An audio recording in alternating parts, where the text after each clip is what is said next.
नमस्कार, स्वागत है आपका बिहार समाचार में। आज बिहार की बड़ी और महत्वपूर्ण खबरों पर बात करेंगे। खबरों पर आगे बढ़ेंगे इससे पहले आपसे एक छोटी सी अनुरोध है, कृपया वीडियो को एक प्यारा सा लाइक अवश्य कर दीजिएगा। आपका लाइक करना ही हमारी मेहनत का फल होता है।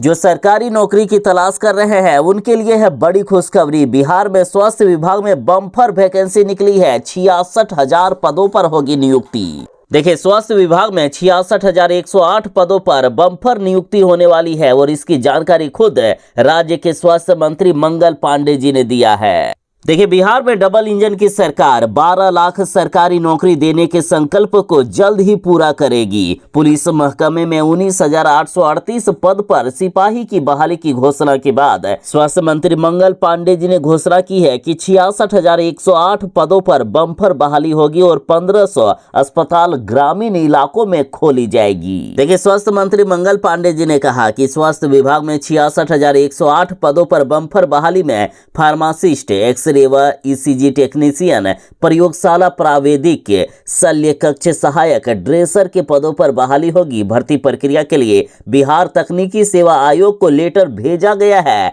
मंत्री जी ने कहा कि अब जल्द ही प्रक्रिया शुरू होने वाली है। साथ ही स्वास्थ्य मंत्री जी ने कहा कि बिहार के 7 जिलों में मेडिकल कॉलेज खुलेगा और ये जिले हैं अररिया, जहानाबाद, बांका, औरंगाबाद, कैमूर, खगड़िया और नवादा। साथ ही ग्रामीण स्तर पर इस वर्ष यानी 2025-26 में 1,500 से भी अधिक नए अस्पताल खोले जाएंगे। पटना में 100 बेड का शिशु रोग अस्पताल भी स्थापित किया जाएगा। साथ ही बेगूसराय और नवादा में कैंसर अस्पताल की भी स्थापना होगी। बिहार में जो सरकारी नौकरी की तलाश कर रहे हैं उनके लिए है बड़ी खुशखबरी। बिहार में होमगार्ड की होने वाली है बड़ी बहाली। 15,000 पदों पर होमगार्ड की बहाली होने वाली है। देखिए, बिहार में 19,000 से भी ज्यादा पदों पर अभी पुलिस की सिपाही की बहाली चल रही है और इसी बीच खबर आ गई कि होमगार्ड की भी 15,000 पदों पर बहाली निकाली जाएगी। दरअसल नीतीश कुमार जी ने कहा कि बिहार विधानसभा चुनाव से पहले हम 12 लाख सरकारी नौकरी दे देंगे और इसी कड़ी में अब लगातार बहालियां निकाली जा रही है। देखिए, सरकार ने कहा है कि राज्य सरकार ने गृह रक्षकों के 15,000 पदों के लिए रोस्टर क्लियरेंस की प्रक्रिया पूरी कर ली है। विभाग जल्द ही इन पदों पर अब भर्ती के लिए विस्तृत अधिसूचना जारी करेगा। अधिसूचना जारी होने के बाद इच्छुक अभ्यर्थी इन पदों के लिए ऑनलाइन आवेदन कर सकेंगे। साथ ही विभाग की तरफ से ऑफिशियल नोटिस भी निकल गया है जिसमें से कहा गया कि जल्द ही नोटिफिकेशन जारी होने वाला है। बिहार में 15,000 पदों पर होमगार्ड की बहाली होगी। 10वीं पास अभ्यर्थी इसके लिए आवेदन कर सकते हैं। देखिए, वैसे अभ्यर्थी जो 10वीं पास हैं इसके लिए आवेदन कर सकते हैं। आवेदक की न्यूनतम आयु 18 साल और अधिकतम आयु 40 साल मांगी गई है। और अभी जो सिपाही बहाली निकाली गई है 19,000 पदों पर, उसमें से 50% पद होमगार्ड के लिए आरक्षित हैं। तो यदि आप होमगार्ड बन जाते हैं तो होमगार्ड के रूप में चयनित अभ्यर्थी भविष्य में सिपाही पद के लिए योग्य हो सकते हैं। इनको अलग से आरक्षण मिलता है। साथ ही विस्तृत जानकारी के लिए आप ऑफिशियल वेबसाइट bpssc.bihar.gov.in पर जा सकते हैं।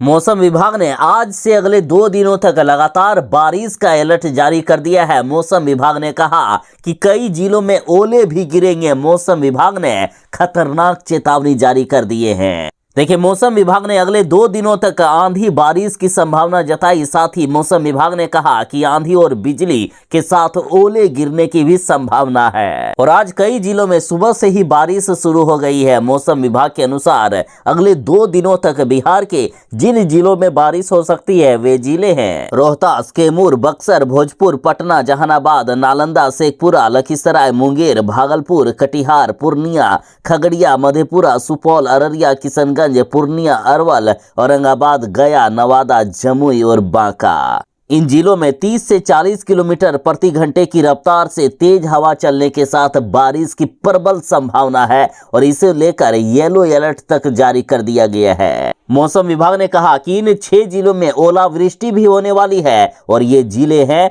कैमूर, रोहतास, औरंगाबाद, गया, अरवल और जहानाबाद। मौसम में बदलाव के साथ ही बिहार वालों को फिर से ठंड का एहसास होने लगा है, तो इस बदलते मौसम में जरा बच कर रहें। साथ ही इस दौरान फसलों को काफी नुकसान हो सकता है, इसलिए किसानों को एहतियात बरतने की सलाह दी गई है।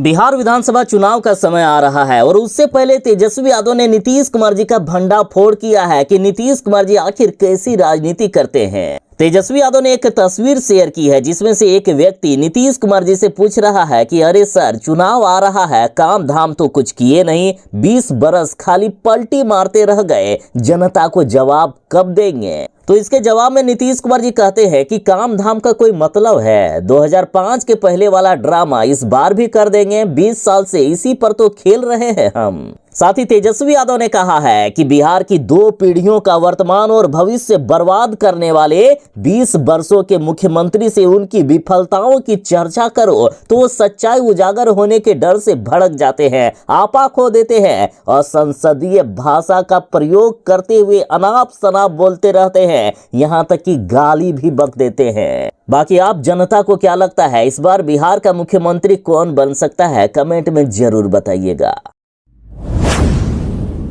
बिहार में जिनका बिजली बिल बकाया है या जिनके घर में स्मार्ट प्रीपेड मीटर लगा है, जरा हो जाए सावधान। 8 लाख ग्राहकों पर बिजली कंपनी की विशेष नजर है। अफसरों को लिस्ट के साथ नया टास्क दे दिया गया है। बिजली विभाग ने पूरे बिहार में चेकिंग अभियान चलाया है। बड़े बकायेदारों के काट दिए गए हैं कनेक्शन। देखिए, बिहार में जिनका भी बिजली बिल 10,000 रुपया या उससे ज्यादा बकाया है तो उनको कम से कम 50% की राशि जमा करने के लिए कहा गया है और ये राशि जमा नहीं होने पर उनका बिजली कनेक्शन काटा जाएगा। साथ ही जिनका 35,000 से लेकर 50,000 के बीच बिजली बिल बकाया है उनको अविलंब सारे पैसे देने होंगे और यदि पैसे नहीं दिए गए तो उनका भी कनेक्शन काटा जाएगा और उनके खिलाफ कार्रवाई भी की जा सकती है। हालांकि 35,000 से लेकर 50,000 के बीच जिनका बकाया होगा वे यदि आधे पैसे भी जमा करेंगे फिर भी थोड़ी राहत है, लेकिन 50,000 से ज्यादा बकाया हो तो उनका अविलंब कनेक्शन काटा जा सकता है।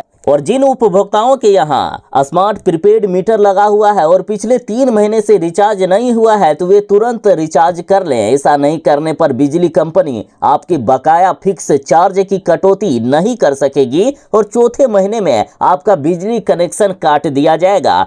इसके बाद रिकनेक्शन लेने के लिए फिर से आपको बिजली कार्यालय के चक्कर काटने पड़ेंगे।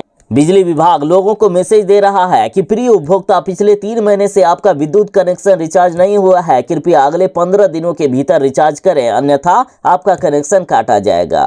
बता दें कि बिहार में अभी 1.5 लाख से भी ज्यादा ऐसे उपभोक्ता हैं जिनका 3 महीने से भी ज्यादा समय से रिचार्ज नहीं हुआ है।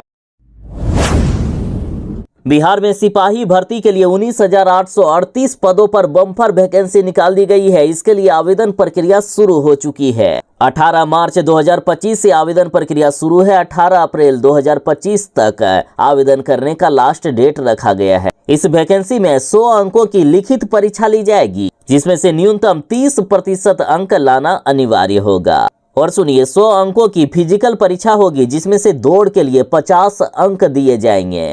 पुरुष अभ्यर्थियों के लिए 1600 मीटर की दौड़ 5 मिनट में पूरी करनी होगी, जबकि महिला उम्मीदवारों को 1 किलोमीटर दौड़ना होगा। एज लिमिट की बात करें तो 18 वर्ष से लेकर 25 वर्ष के अभ्यर्थी इसके लिए आवेदन कर सकते हैं। इस बहाली में महिला अभ्यर्थियों के लिए 35% पद आरक्षित कर दिए गए हैं, जबकि होमगार्ड के लिए 50% पद आरक्षित किए गए हैं। लालू प्रसाद यादव ने पटना की सड़कों पर पोस्टर लगाया कि ना झुका हूं ना झुकूंगा, टाइगर अभी जिंदा है। तो बीजेपी वालों ने कहा कि असली टाइगर तो नीतीश कुमार जी और नरेंद्र मोदी जी है, बाकी सब ये लोग नकली खाल ओढ़े हुए हैं। देखिए, जमीन के बदले नौकरी देने के मामले में ईडी की पूछताछ के बाद पटना में आरजेडी सुप्रीमो लालू प्रसाद यादव के समर्थन में पोस्टर लगे हैं। ये पोस्टर राबड़ी आवास, आरजेडी कार्यालय और इनकम टैक्स समेत कई अन्य जगहों पर लगाए गए। तो इधर आरजेडी के पोस्टर पर बीजेपी विधायक हरिभूषण ठाकुर बचौल ने कहा कि टाइगर तो केवल नरेंद्र मोदी और नीतीश कुमार है और लोग खाल ओढ़े हुए हैं। 2025 के विधानसभा चुनाव में इन्हें पता चल जाएगा कि असली टाइगर कौन है। तो इधर आरजेडी के मुकेश रोशन जी ने कहा कि लालू प्रसाद यादव टाइगर है, नीतीश कुमार तो पैर पकड़ने वाले मुख्यमंत्री है, उनका मेडिकल बुलेटिन भी जारी होना चाहिए। नीतीश कुमार की जो स्थिति है, बिहार में राष्ट्रपति शासन लागू करना चाहिए। आरजेडी विधायक ने कहा कि ये सत्ता पक्ष के लोग शराब के धंधे में लगे हुए हैं, बिहार में शराब बेचने का और तस्करी करने का काम कर रहे हैं। अगर आरजेडी की सरकार आएगी तो ये लोग जेल में रहेंगे। बिहार में जिनका भी ड्राइविंग लाइसेंस है या गाड़ी जिनके पास है वे जरा हो जाएं सावधान। अब समय बहुत कम बचा है। बिहार में 2,90,000 ड्राइविंग लाइसेंस और आरसी हो सकते हैं रद्द। दरअसल बिहार में 2,90,000 से भी अधिक रजिस्ट्रेशन कार्ड और करीब 1 लाख ड्राइविंग लाइसेंस बिना किसी मोबाइल नंबर और ईमेल आईडी के सक्रिय हैं, जिन्हें अब रद्द किया जाएगा। परिवहन विभाग की ओर से सूचना जारी की गई है, जिसके मुताबिक सभी वाहन मालिकों को अप्रैल 2025 तक इसे पूरा करने का समय दिया गया है। तय समय के अंदर यदि मोबाइल नंबर और ईमेल आईडी अपडेट नहीं हुआ तो ड्राइविंग लाइसेंस के साथ आरसी यानी रजिस्ट्रेशन कार्ड को रद्द कर दिया जाएगा। सदन में नीतीश कुमार जी का पारा हुआ हाय, राबड़ी देवी पर निकाले भड़ास, बोले कि तोरा कोची मालूम है। देखिए, बीते दिन विधानसभा में बढ़ते अपराध पर सत्ता पक्ष और विपक्ष के बीच भिड़ंत हो गई। विपक्षी सदस्यों ने वेल में पहुंचकर हंगामा और नारेबाजी किया तो मुख्यमंत्री नीतीश कुमार जी भीड़ गए और इसी बीच राबड़ी देवी बोलने लगी तो नीतीश कुमार जी आग बबूला हो गए। नीतीश कुमार जी ने लालू राबड़ी के शासनकाल पर पलटवार किया। नीतीश कुमार जी ने राबड़ी देवी पर इशारा करते हुए कहा कि इनके पति का जब राज था तो सरेआम बिहार में हत्या होती थी। कोई 5 बजे के बाद बिहार में निकलने की हिम्मत तक नहीं करता था। इनके पति की सरकार थी, लेकिन बाद में इनको ही बैठा दिया गया। आज तक कभी किसी के लिए कुछ किया गया था आप लोगों के द्वारा? आज तक कोई काम किया था? हिंदू मुस्लिम का कितना ज्यादा झगड़ा होता था उस समय, ये लोग भड़काते रहते थे। कोई काम किया है आज तक? सब काम हमने किया है, इसलिए इन लोगों के बोलने का कोई मतलब नहीं है। 19 साल से सारा काम हो रहा है, आप लोग बोलकर सिर्फ अपनी पब्लिसिटी करना चाहते हैं। सदन में मुख्यमंत्री नीतीश कुमार जी को आरजेडी विधायक पर आया गुस्सा। दरअसल आरजेडी विधायक मोबाइल देखकर प्रश्न पूछ रहे थे तो नीतीश कुमार जी ने कहा कि कोची है। मोबाइल देखते आरजेडी विधायक पर खूब बरसे नीतीश कुमार। दरअसल आरजेडी विधायक कृष्ण मोहन उर्फ सुदय यादव मोबाइल देखकर सवाल कर रहे थे। इस दौरान नीतीश कुमार जी भड़क गए। विधानसभा में नीतीश कुमार जी अचानक खड़े हो गए और मोबाइल प्रतिबंधित करने के लिए कहा।